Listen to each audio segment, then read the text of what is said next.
Hello, everyone. Welcome to Fat Mascara. I'm Jen.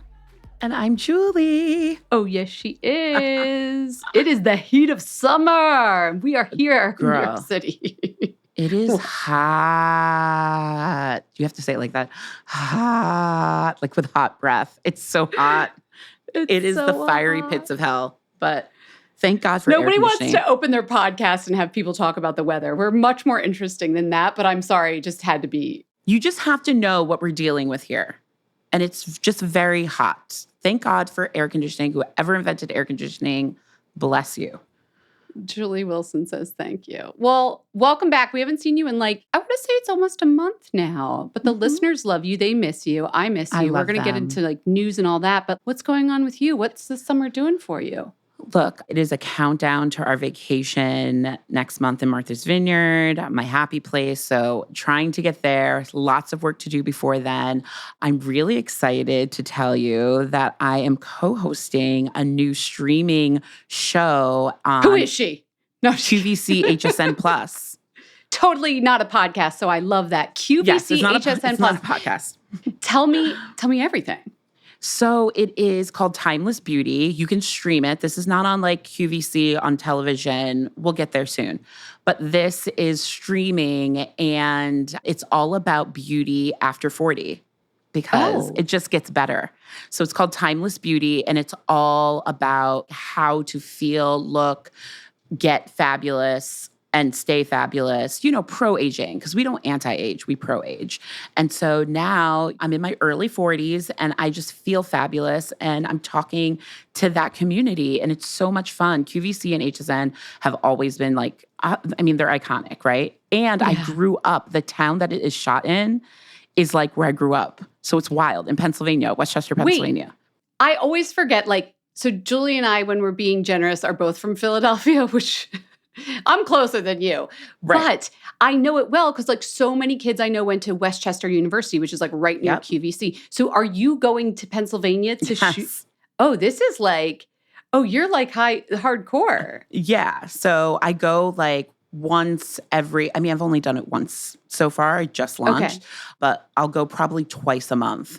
But it's so cool because when they were telling me about it, they were like, look, we're not shooting in New York City. We're shooting in this small town in Pennsylvania. And I was like, say less. I grew up there. I was literally, my childhood home is 7 minutes from the campus, the studio. So I was I grew up going to the QVC company store. Yeah, it was one of the bigger employers in that area too. Everybody knows QVC. So you'll be talking about beauty over 40. Is there are product sales enmeshed into it, sort of QVC that's on TV? Okay. Yeah, so we are obviously selling products that QVC has, but I love the fact that there is this huge layer of storytelling because, that's what we do. We're storytellers. I'm not just hawking products. Obviously, it's all about selling products that are going to make you feel good and look good, but I get to talk about my own life, my friends, Fat Mascara, whatever it is, and relate it to the product and to this community. But I feel I'm also manifesting one day I do get on one of those QVC shows where they have the callers call in because they're so unhinged. And it's just Sally from Midwest, whatever. And she just wants to talk about all of the things. And I'm I am here for it. I'm going to talk to you, Sally. As a ticker of how many they've sold, works down in the corner. Mm-hmm. Yeah. I feel you'd be good at that too. Yes, you're a storyteller, but I could see you talking to some random lady. Just gabbing with someone. Yeah. And her telling me about she got this dress or this lipstick. Oh, it's color. definitely going to be a wrap dress, Julie. Whatever it is, it's a wrap dress. She's going to say, I bought a wrap dress on QVC 2 weeks ago, and then I got this lipstick in this color, and I went on date night with my hubby, and it was fabulous, and I had to come back for more. I can just see it now. Give it to us. I can hear it now. Wait, so we're going to, of course, we have to link to this so that everybody who loves you, who listens to you, can also watch you. Yeah, I would love that. And support you in your new journey. It's funny you said Sally. Can I tell you what's new in my life? Yes, please. I was sitting out on the balcony. I live in Brooklyn, right? I have this little balcony. And this mourning dove kept flying up to my balcony. And I was get this thing out of here. It's going to start pooping all over. I have all these nice plants. So I was shooing it away. And finally I was like, why does it want to go in my planter box so much? I get up there with my camera to like look in. I have a nest with 2 eggs. Oh. And here I was trying to like scare away the bird. I don't know why I did this. I named it Sally. So Sally the mourning dove. I'm not sure what that, I don't know what that means. We just manifested it.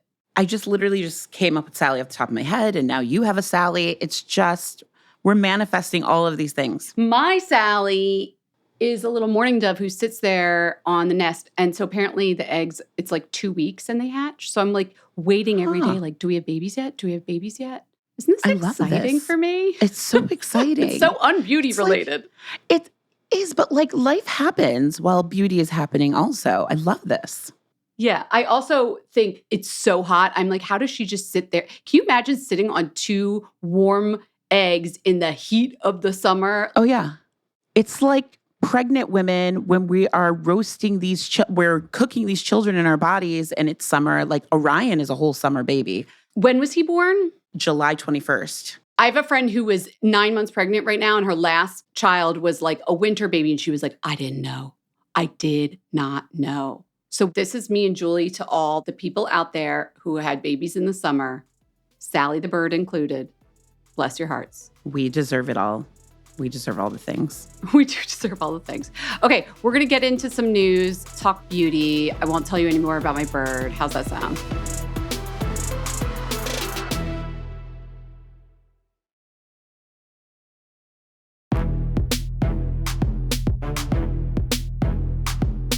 Okay, we are kicking off with this concept I've been seeing everywhere. You've probably seen it as blush blindness because that's like all over social right now where people don't realize how much blush they're putting on. But there's also eyebrow blindness where people go back through like their old photographs they have and be like, what was I thinking? I mean, it's the whole idea of your inability to see past the beauty standard. Like you don't know what the beauty standard of the time is until you're 10 years out from it. You know what I mean? And like, I'm not here to prescribe to beauty standards. I really want people to be their individual selves. But then there are just some moments that we take it too far. It's just too far. I mean, do you agree? Say more. Okay. What are you referencing? Blush in general? Well, the blush, I mean, I love blush. I'm wearing a lovely blush right now. But like, it's just when you take it too far. You know what I'm saying? Like, I love a trend. I love being in a moment. Blushes are having a moment. A lot of things are having a moment. Lip oils and things are having a moment. Oh, like the boys with the curly hair. Curly hair is cute. Now you have a broccoli crown on your head. Right. Like, you just take it 1, 2, 3, 4, 5 steps too far. Like, faux lashes. I love faux lashes. I do not have any natural lashes, so I am constantly wearing strip lashes. I had gotten lash extensions in the past, but like the lash extensions and the strips that are now all the rage look like Snuffleupagus. It's just too much. They're too full. It's too big. They're too long. You can hardly see the person's eye. I'm so confused by it. Like, what is that? I know what trend you're talking about. Make it make sense, Jen. What do you think it is, though? I feel like it's, if gold is good, platinum is better. Like, whatever it is, it's a very, like, we just want to have it even more. Like, is it one-upmanship? Or is it the blindness factor, which is you sort of lose track of what it actually looks like?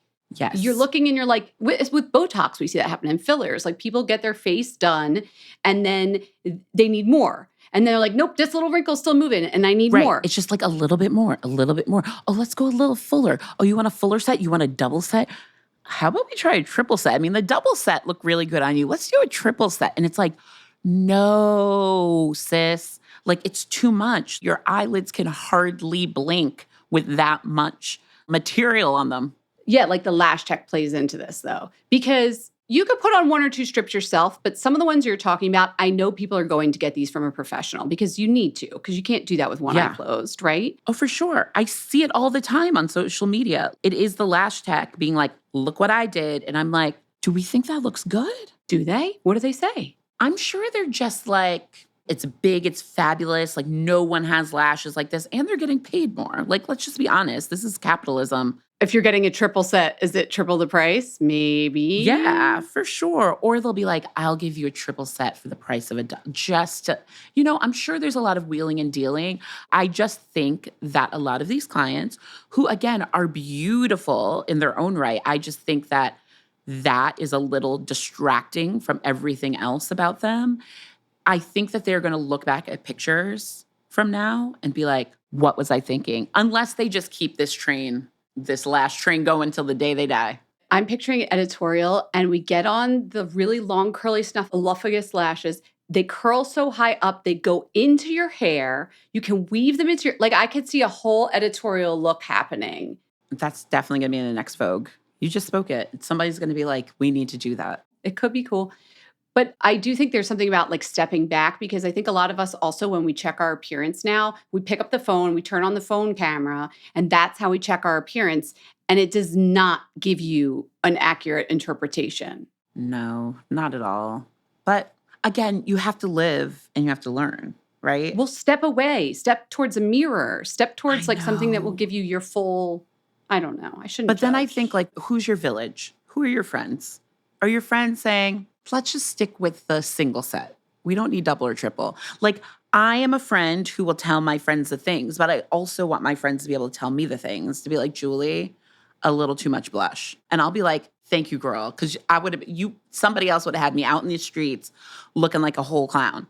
And you, before we walked out the door, told me, go tone it down a bit. And I went. Yes. This is what friends are for. It is what friends are for, but that also speaks to maybe the lashes come in groups, because if your friends got 4 millimeters and 5 millimeters, then you're like, I need 5 and 6. And then the next friend's like, I need 6 and 7. And they're all out together with their garage doors opening and closing. And it's kind of fun, though. I get it, but sometimes I think that with nails, too. I'm like, it gets to a point where it impedes on your everyday function. If you have really long nails or really long lashes. Right. And I think there's health implications, right? Anything by your eye. I mean, you're not even supposed to share mascara. You know what I'm saying? Anything that deals with your eyes, why would you be putting this very almost industrial glue with these synthetic lashes, mink lashes, that much on your eye? You need your eyes. I mean, yes. To your point, bonus science, that this isn't Science Corner, but I sent this to Julie and she's like, are we going to talk about that? There was a study out of University of Benin in Nigeria. They had 400 students that had lash extensions. That's how popular they were. Easily able to find 400 people for this test. 54% of them who had the lashes also had an eye issue, like itchy eyes, demodex, those little microbe things that live on your skin in the eyelash. Dandruff on your eye. Yeah. So that's more than half, meaning the majority of people who get lashes also have health issues that come along with it. So we went from blush blindness to lash blindness. And real eye blindness. And actually real eye blindness if you're not you could careful. actually lose your sight. And we don't want that, right? No. We know that beauty is supposed to be fun and it's supposed to be an extension of who you are. And look, if who you are is a 3-set lash, okay, sis, I want you to live your best life. But I also want you to be healthy. You need to be around. Your sight needs to be around. So if it means pulling back a bit and not going so far, let's do that. We love you even without the lashes. Yeah. This brings me to the next thing I want to talk about, which is this movie coming out called Skincare. First of all, when I heard the title, I was like, how many scripts do you need? Because I will give you 20 different stories of skincare and the skincare industry. Did they hit you up for screenwriting? No, because this is based on a real life story. So that's why I wanted to talk about it. So Elizabeth Banks stars in this. It's called Skincare. It's basically about a facialist. And I'll tell you who the real life person is in a second. But she's girl boss era.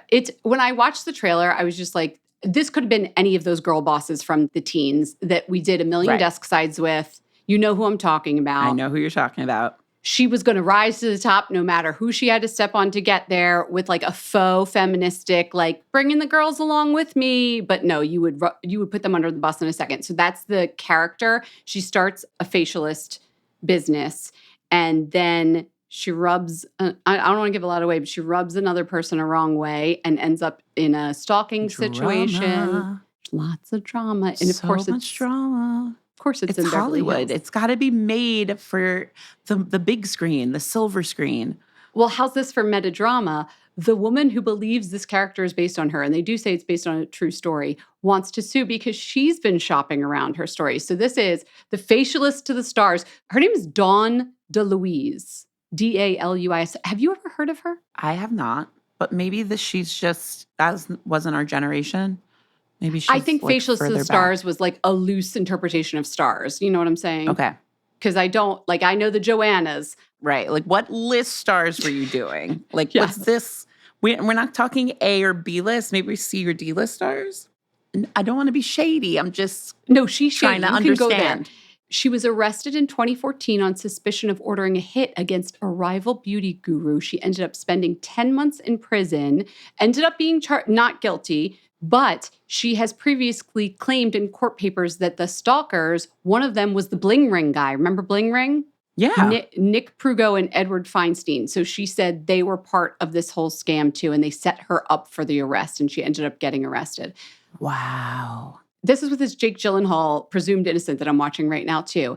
It's like, if you're that close to a crime, like there's no chance in my life that I'm ever going to be falsely accused. I don't think, knock on wood. Like I don't just run in circles that like. This is like, add this to my list of why I never want to move to LA. Like, I've gone there a lot for my job. You know, like we have to deal with Los Angeles a lot with our profession. However, when people are like, oh, you're going to like move to LA one day and do the Hollywood thing or be a big star out West, I'm like, no. I distinctly like New York and its grittiness and all of that. I just feel like LA is so just overly superficial, overly catty, overly backstabby. Not that we don't have that in New York. It's just like, I don't know. It just doesn't seem as like sensationalized as out there. And then clearly people are really getting set up. Like, what's going on?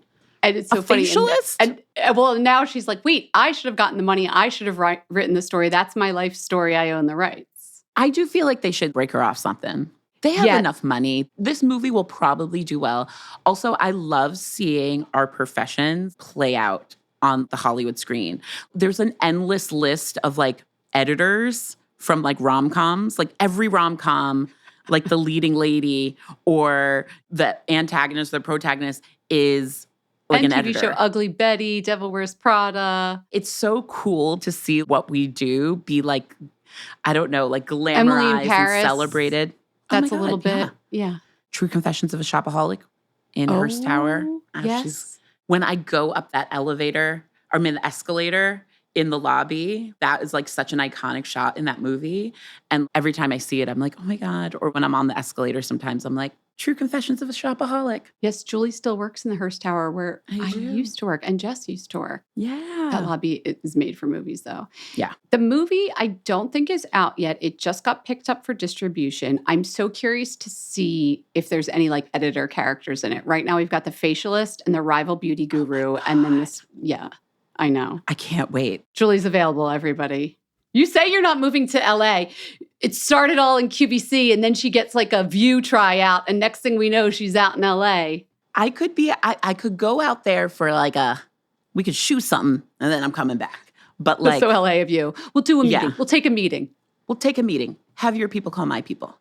Okay, moving on. Olympics are about to start. I'm so excited. Do you get into it? I get into it. I was a Division I track and field athlete. So the Summer Olympics. What was your event? My event was long jump. I was 8th in the country at one point in long jump. Julie freaking Wilson, you were not. I was an over 20-foot long jumper. Like I was doing it. I was doing it on high. I got a full scholarship to college. It was a thing. Wait, I will never be 8th best in the United States at anything. I wasn't the best. I was the 8th. I said best. 8th best. I don't care. Okay. That's basically the best. How many people are in the United States? 300 million? They don't all long jump though. Well, they could. Do not diminish. could. Do not make yourself small. Do not diminish your accomplishments. I'm not going to diminish myself right now. Okay, so track is your thing. Yeah. And at one point they were like, so like my senior year, they were like Team Nike, like a lot of teams were like, do you want to come and like run professionally and jump and run professionally? Because I also ran the 1, 2, and the 4, 400 being my best running event. And I was just like, no, I want to move to New York City and be an editor. Like, who wants to sweat for a living?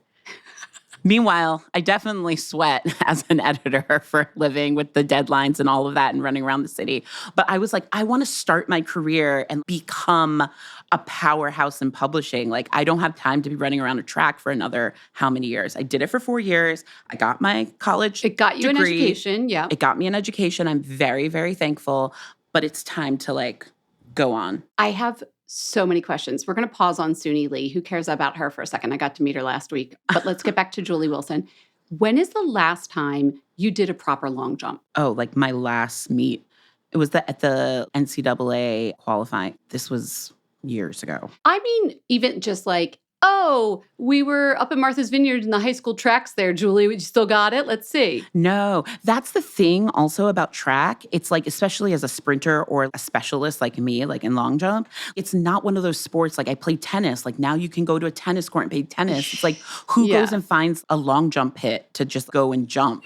You know what I'm saying? Like the sand's always covered. It's not like you just like the sand's always covered, or some like feral cats have like used it as their litter box. Nobody wants to like go and jump in a sand, like a random sand pit.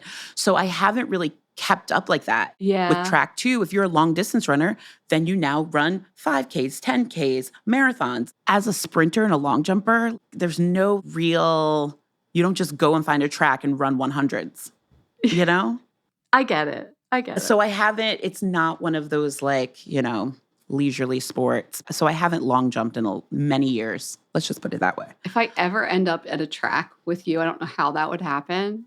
I need to see it. You want to see me fly through the air? It's such a technical, because I did track for a little while. I'm too small. I couldn't do anything. But like it was one of the most technical events. Like you have to hit the timing. And anyway, I'm very also impressed. like 30 pounds heavier. I don't know what does my that lift. Take off? Like 3 inches off your distance? A lot. Like 30 to 40 pounds heavier. I'm not flying through the air. I am trying to get off the ground. But I have good stories. I am thankful for my track career. I have to ask. So there was this famous, like the Penn relays were at the school where I went. So like it was always the best track event to go to because the looks were on point. And I'm already excited about the Olympics this time around because of the looks. So Suni, I got to meet Suni because she works for Kiss Salon Extend. She's like the ambassador for them for these soft gels. And she was just talking about how they all get prepped to look good for the event. So even if you're not in something like gymnastics or figure skating where like clearly presentation is part of it. Even if you're in track, though, it's how you show up, right? Oh, my God. Sha'Carri Richardson?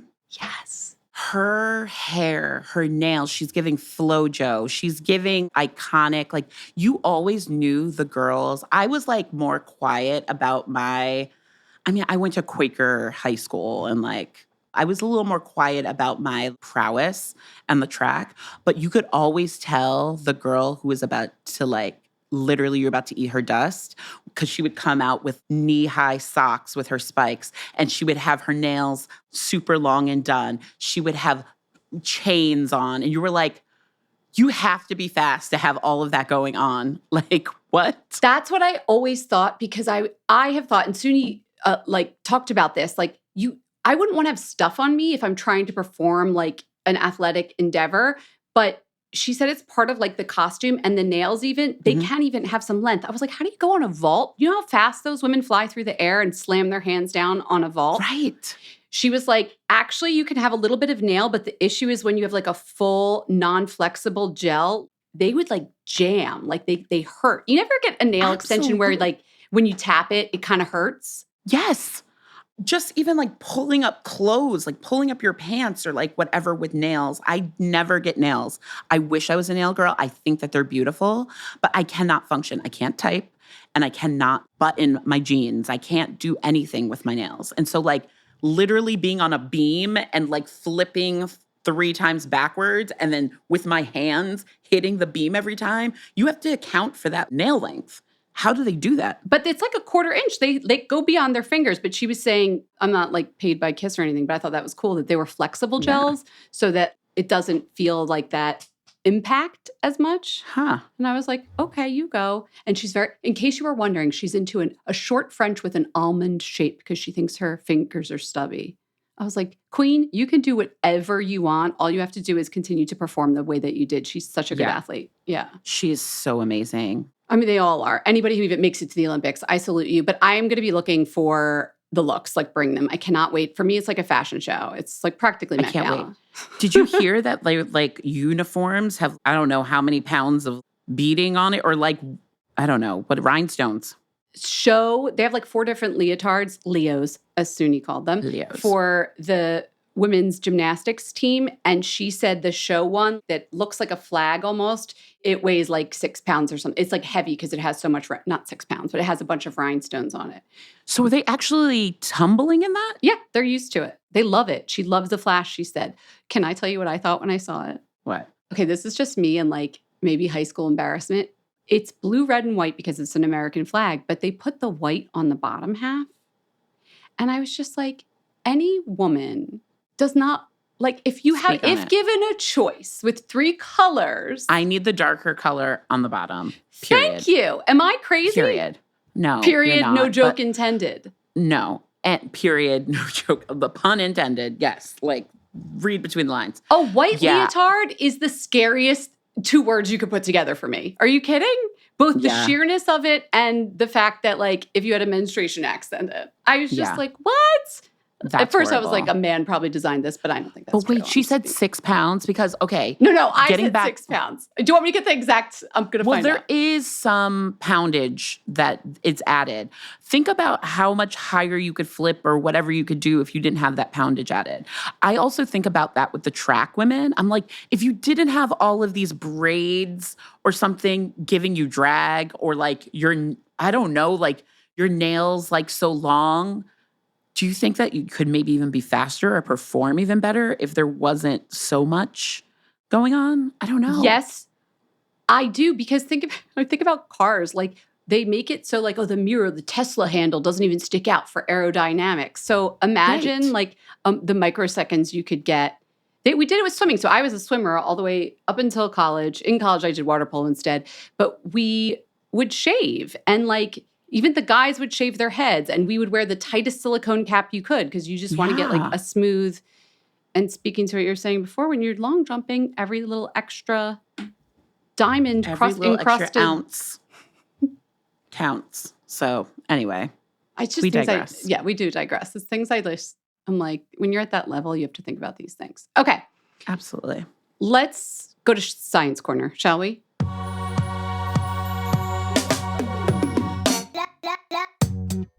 Okay, I'm back with Science Corner, which makes me have to be super accurate and point out I just fact-checked the leotards weigh under a pound, in case you were wondering. Okay, it's under a pound, so it's not like crazy. Okay. All right. And it has 10,000 crystals. 10,000? I know. This ties into the news of the week. Just dropped in the journal Toxins. Who knew that was even a scientific journal?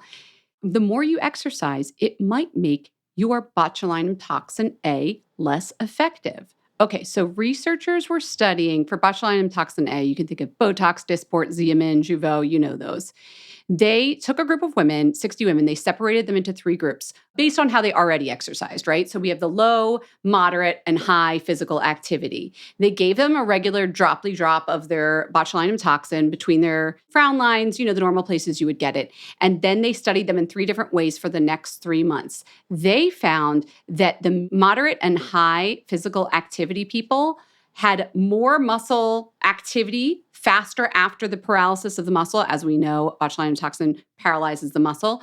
That can usually last at least 2 to 3 months, sometimes more for people. But the high exercisers, that muscle activity came back much sooner. They themselves talked about how they didn't see as much of an effect. So there was that subjective way of testing it as well. But the scientists also measured that it went away faster the more you exercised. Is this a ploy for the Botox community to get more money? It's just like, you just have to come back sooner. If you're out here. A ploy to tell people, no, that would be bad, to tell people to exercise less. Right, that would be horrible. It would be horrible, but I think this is really interesting. I was like, well, why could that be? Isn't the muscle paralyzed? Also, it's not like when you're running and long jumping, you're like squinting your eyebrows as you do it. Right. Like, it's not like you're exercising that muscle more. Right. But is it like the bouncing? Is it the... Oh, I want to talk about the bouncing, but I'll tell you the one theory they have has to do with insulin growth factor, IGF-1. Apparently, studies have shown that when you have that flowing in your muscles and your blood, it can reinnervate paralyzed muscles. And when you exercise, that naturally ups your levels of IGF-1. So they're thinking more exercise, higher levels IGF-1, that might sort of go into all muscles, not just the muscles that are working out, and spark them back up. But back to this jumping thing. Okay. I just feel like people who are runners, and I don't think it's just because they're outside, that bouncing activity kind of does take a number on your face. I mean, it has to, right? It's pulling down your face, your skin, it's jiggling up and down as you're going. I mean, you think about it like your boobs, right? Like I've invested in like very pricey sports bras because I have big boobs. And I am like, if I'm going to be running, jumping, bouncing, or doing whatever I have to do to keep my health going, I don't need my boobs moving because it'll just make them saggier. They're already saggy. Okay? No, well, we don't need to make them saggier. Right. You have collagen, you have fibroblasts. There's a physical action. Like they even talk about if people gain and lose weight, just the act of the skin stretching and then unstretching. Right. But there's no face bra. Yeah. What do we need? You hear what I'm saying? Should we invent that? I feel like maybe we should, because then I'm definitely like, I want my boobs to be like, this would happen in track. And obviously now my boobs are even bigger now after having 2 children. And when I'm working out and I work out on a rebounder 5 days a week, which is like a little trampoline, which is like supposedly amazing. The jumpiest of exercises. Yes, it's the jumpiest of exercises, but 10 minutes on that is like a 30-minute run. So I'm trying to optimize my time. But when I'm bouncing on that, I do not want my boobs to move at all. I want them to be in place, rock hard, where they need to be, no jiggling. I don't want my skin being like stretched at all. So, I mean, the same could be for your face. I mean, I didn't even think about my face is jiggling up and down, and it's probably, gravity is probably doing its thing. Face bra. I have seen some studies I remember about runners versus non-runners, but it was like a really long distance and they couldn't correct for how much you're out in the sun, but that the runners definitely did have prematurely aged skin compared to the non-runners. So I see where you're coming from. But now I have to ask, because if I was listening and I had large breasts, I'd absolutely want to know, what is the bra? Oh, I have like 5 She Fits. She Fit. Okay. This is the one that locks them down or locks them up. Yeah. It locks them up and keeps them where they need to be. And it zips up the front, which I think is so key for curvier ladies and ones with bigger boobs, because taking a bra off over your head is like torture on high. Especially, I mean, putting it on is torture, and then taking it off when you're like hot and sweaty. So that like zip up the front and it goes, you can take it on and off like a vest is amazing. And then they have like adjustable straps and around the side. So you really are locking those sisters in. Okay. It's great. And they're not cheap. No, a good bra isn't. You know I'm a Honey Love girl. Use Code Fat Mascara. But they do, they don't have a sports bra because they're more shapewear. They don't even have underwire. And I feel like when you're doing sports, you need to be like, I need the zippers. I need the straps. I need everything. Yep. Okay, She Fit. Check that out, everyone. Okay, well, that was Science Corner. Let's take a quick break, and then we'll go raise a wand.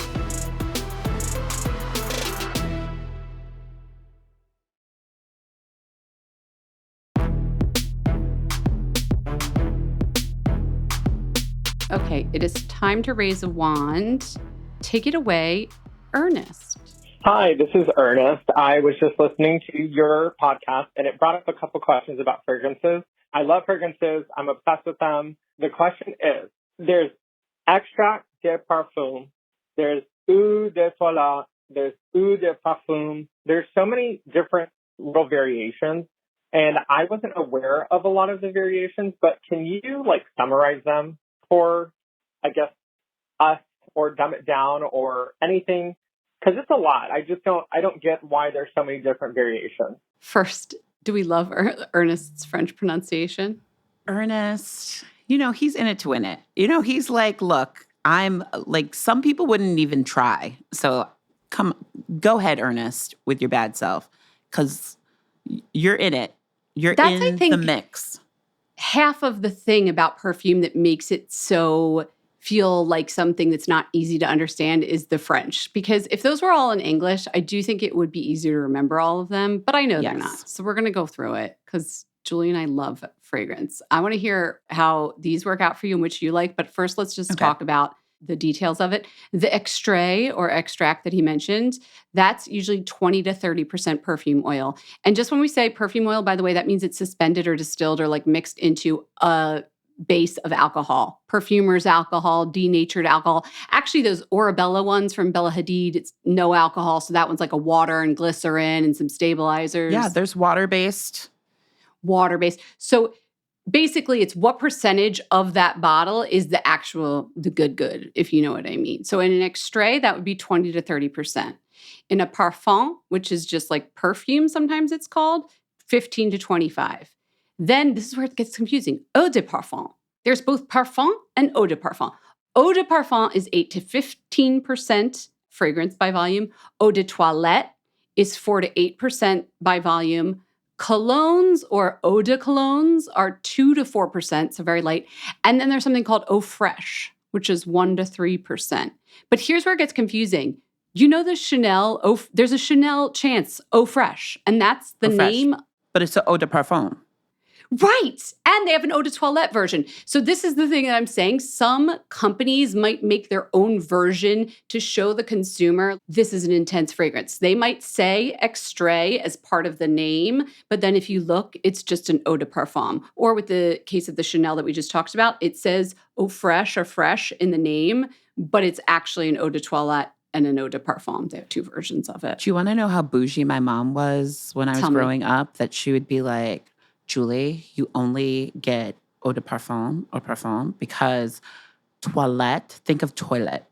She was like, it's water. It's like toilet water. Like, you don't want it. It doesn't have the biggest concentration of the actual perfume. So like, whenever you see something with toilette, run the opposite way. And I was like, Mom. And like now as a beauty professional, I'm like, oh, Mom, you're so bougie and fabulous. I love it. She was like, toilette. Toilet. I don't know about her reasoning, but the conclusion was correct. She was getting less perfume by volume. It has nothing to do with toilets. She was just basically be a fancy little girl, okay? We're going to grow up having the good stuff. You don't need to be over here with all that watered down perfume. You want the good concentrated stuff. Do that. And you're going to pay. And Ernest, my dear, you're going to pay for it. Because those extrait parfums and eau de parfums are going to always be more expensive because they have more fragrance in it. So I also did a little research on this. Is this supposed to equate to longevity of the perfume? And it is. So the extraits are supposed to last up to 12 hours, where an eau de parfum lasts up to 8 hours, where something like an eau de cologne might only last 2 to 4 hours. But you know what? I'm going to call BS on that. I don't think the concentration of fragrance is the only thing that plays into the longevity. I think the notes they're using and the formula plays into it, because I have citrusy fragrances that are eau de parfum and they're gone in like 4 hours. And I have extraits that are like florals and not like oud patchoulis, and they wear off sooner. Yeah, for sure. Come on. Like, like an oud or a musk is definitely going to they're sticking around, right? The florals and the citrus ones, even the gourmands sometimes on me don't last, which I'm okay with sometimes because I'm not a huge gourmand girl. But yeah, you're right. Your own personal body chemistry plays into that. Also, are you moisturizing before? If your skin is not moisturized, the fragrance actually doesn't last as long either. Right. So let's say you fall in love with an eau de cologne. It's only 2 to 4. Julie's mom would never. But it's only 2 to 4. It's 2 to 4% perfume by volume. You might want to put some lotion on before you put that perfume on to give it a little more of that stick. Yeah, for sure. I mean, I was going to say, do you lotion before? And I was like, Julie rolls out of bed and dips herself in a vat of 85 oils. So that's a question I can't even ask. Oh my God. I literally counted the other day. I have 214 fragrances at my house. Oh, I have never counted, but I don't think I have that many. It's a problem. Are they all eau de parfum and extrait? No.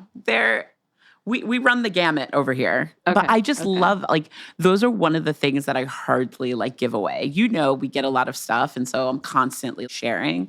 But whenever I get a fragrance, I'm like, I just have to add this to the collection. I'm trying to find a cool way to display them better. They're on bookshelves. They're obviously all on my vanity ledge in my bathrooms, both the powder room and the full bath. They're everywhere. Yeah. I've seen, but those are the people that have like a whole room for their fragrance. All right. Well, we got to figure out a way for you. That was a good listener question. I love people giving the listener questions. Keep them coming. 646-481-8182. You can email us a voice memo to info@fatmascara.com. However, I do have a little bit of homework for people. So somebody texted me. Her name's, Danielle from the Philly suburbs. Come on, Philly. She's from our gosh, area. but what burbs? I want her to tell us what burbs. Should I text her back and ask? Danielle, I need to know what burb you're from. I'm from Chester Springs. I'm Holler from back. Salem. So let us know. We're all Philly girlies. Well, she texted us and this is so Philly. This is the most Philly text I've ever gotten. Epic lip combo. Kosas Hot Liner and Max and Elf Lip Oil and Honey Talks. Danielle from Philly suburbs. That's what she wrote. I was like, that's it, my girl. Yes, Get the info out there. It's epic. This is all you need to know. Like, I'm not trying to write a novel here. I'm letting you know what's up. And like, that's it. Like, I love that. So good. It's good. Also, great combo. But what it got me thinking about, and this is what the homework is, I want you guys to share. Do you have any of those combos where like, I have this one product and it's almost an instinct. As soon as I put this one on, I need this one to go with it. Like this liner goes with this mascara and they play nice together. This lip pencil goes with this lip oil and they're better together, whatever it is. Like real beauty love affairs. Yeah, just things that just work better together. I even have like, there's I put my serum on and then particular moisturizer over top. Dynamic duos. Thank you. She gave it a Cosmo name. I love that. Thank you. Dynamic Always. duos. Danielle inspired us. We want your dynamic duos. Call us 646-481-8182. You can text us if you want or send us a voice memo. That's the homework. Okay. Miss Julie, it's time to raise a wand. What do you have for us? I have a dynamic duo for you, Jen. Oh, that's perfect. I was like, you know what? We gotta roll with this dynamic duo situation. I have the new Ami Collet lip kit. Oh, it's a kit. Okay. It's a kit. Tell us everything. It is their iconic lip treatment oil, which they have, I want to say 5 shades of, but this is like the original. So amazing. Super, like it just looks good on everyone. Universally dope. And then it comes with a lip liner in this equally chocolate, think like Mac chestnut, but like even better almost. Like it's so smooth. It's so nice. And I am not a lip liner girly. So when I got it, I was like, okay, I mean, I definitely am going to be using the lip oil because I just used those until the last drop. But I was like, okay, let me try it with the lip liner. And like, I'm hooked. Like I'm back Better to together. my like high school girl with the kind of darker liner with like the gloss. Uh-huh. It's so good. Ami Collet. I can picture the era that this was like the chocolatey delicious look. Yeah. Late 90s, early 2000s. Exactly. I like this little pencil case. It comes with great. that too. And it has a mirror in it. So that's awesome too. On the go, put it in your bag, go. Perfect. It's so beautiful. You started the homework early. So Yeah. Julie's kicking us off with her dynamic duo. All right. Call us with yours. I guess I should raise my wand real quick before we go. I like yours so much though. Yes. Mine's an oldie, but a goodie. Also brings us back maybe to the 90s or maybe even earlier. So I don't know if this happens to you, but I dye my hair. And the further I get out from a dye appointment in the front, I dye the hairline. I keep the back, the white streak.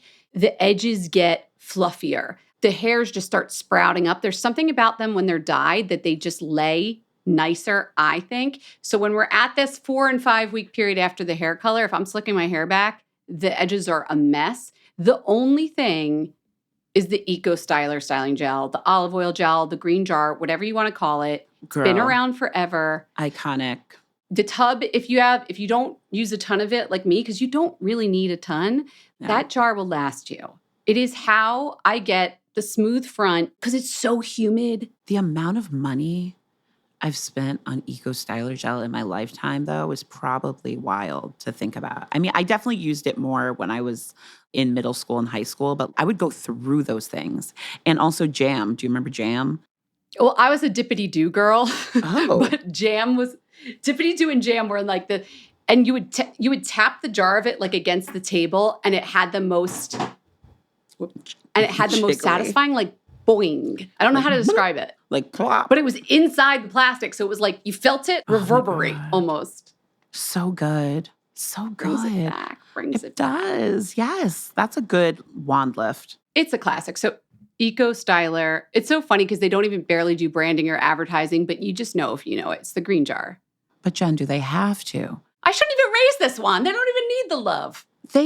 But like, it's always good to give folks their flowers when they're still around. You know what I'm saying? You're giving the flowers out. I like this because think about that in the time of what makes or breaks you is if like you're TikTok viral or you're on Instagram or like people are talking about you on the shelves, whatever it is.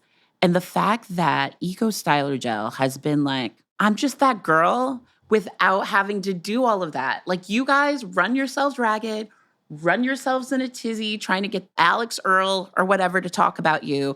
I'm going to be over here printing money because I'm that girl. And because everyone knows me and everyone uses me, whether they like to admit it or not, they're using me. They might talk about the newfangled product, but best believe they cocktailed the new product with me or used me to finish my look up. But I don't have to be out here being all like conceited and boastful. I love that you've humanized her. I'm now picturing the little jar with like legs and arms growing out of it and being like on a hammock in the south of France. She's like, I don't. She's in the hammock at Hotel du Cap, living her best life. Like, I'm printing money with no one talking about me. Hey, and I paid for her. I don't even think they have a publicist for me to call it into. So I buy a new jar every summer and it works. So raise a wand. She's going to be listening to this podcast on her hammock in the south of France and be like, wow. I love you, Eco Styler. Thank you, Fat Mascara, for like shouting me out. I don't need it, but thank you. You're welcome. All right. Well, tell us your dynamic duos. Julie will be back again, maybe after Martha's Vineyard. I don't remember what our schedule is, but thanks for joining us. Right after I get back. I'll have lots to tell you. Okay. Everybody get your beauty sleep. We'll see you on Friday. Bye. We hope you enjoyed the show. It's your reviews and feedback that help us make the podcast even better. Head over to iTunes to rate and review us or email your thoughts to info@fatmascara.com. We also want to answer your beauty questions and hear what products you love. To share a Raise a Wand product review or to ask a beauty question, email us at info@fatmascara. If you send it as a voice memo file, we can even share your voice on the podcast. You can also do that by leaving us a voice message. Our phone number in the United States is 646-481-8182. Thanks so much for listening.